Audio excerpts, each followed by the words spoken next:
শেখ হাসিনা সরকারকে বিদায় করার পর রাষ্ট্র সংস্কারের অংশ হিসেবে নিত্যপণ্যের বাজার তদারকিতে নেমেছে শিক্ষার্থীরা।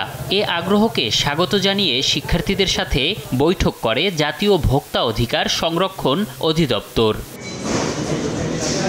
শুরুতেই সিন্ডিকেট, অনিয়ম আর দুর্নীতির কথা তুলে নিজেদের ব্যর্থতা স্বীকার করেন ভোক্তা অধিদপ্তরের মহাপরিচালক। শিক্ষার্থীদের এদিকে নজর দেওয়ার আহ্বানও জানান তিনি।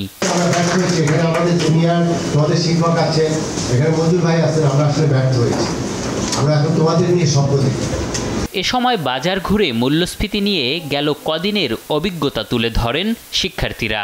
মাঠ পর্যায় থেকে কৃষি পণ্য আমরা কৃষকের কাছ থেকে নিয়ে মিডলম্যান হিসেবে কাজ করতে পারি কিনা অনলাইনে। আমরা এই দপ্তরেই জানতে চাই, আপনাদের মাধ্যমে তথ্য চাই, কারা এই নৈরাজ্যটি কায়েম করেছে। তাদেরকে এখন বিদায় দেওয়ার সময় এসেছে। কৃষকের কাছ থেকে কত টাকা দিয়ে কিনছে কোনো রসিদ নাই।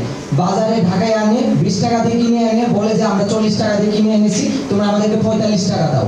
সমন্বয়ক বিন ইয়ামিন মোল্লা বলেন, এক সপ্তাহের মধ্যে বাজারে নিত্যপণ্য সন্তোষজনক দামে না পাওয়া গেলে সরে যেতে হবে বাণিজ্য মন্ত্রণালয়ের সংশ্লিষ্ট 13 দপ্তরের কর্তাদের। বাণিজ্য মন্ত্রণালয়কে আমরা মূলত আলটিমেটাম দিচ্ছি যে আগামী এক সপ্তাহের ভিতরে যদি বাংলাদেশের এই যে দ্রব্যমূল্যের পরিস্থিতি, এই দ্রব্যমূল্যের পরিস্থিতি নিয়ন্ত্রণে আপনারা জনগণের কাছে সন্তোষমূলক ব্যবস্থা গ্রহণ করতে না পারেন, তাহলে আপনারা পদত্যাগ করবেন। বিগত দিনে ভোক্তা অধিদপ্তরের তদন্ত প্রতিবেদন শিক্ষার্থীদের হাতে দিয়ে মহাপরিচালক বলেন, সমস্যা চিহ্নিত করা, এখন শুধু সমাধানে এগিয়ে আসতে হবে। তোমরা ওখানে ওগুলো পড়লেই বুঝতে পারবে যে কোন জায়গায় সমস্যা।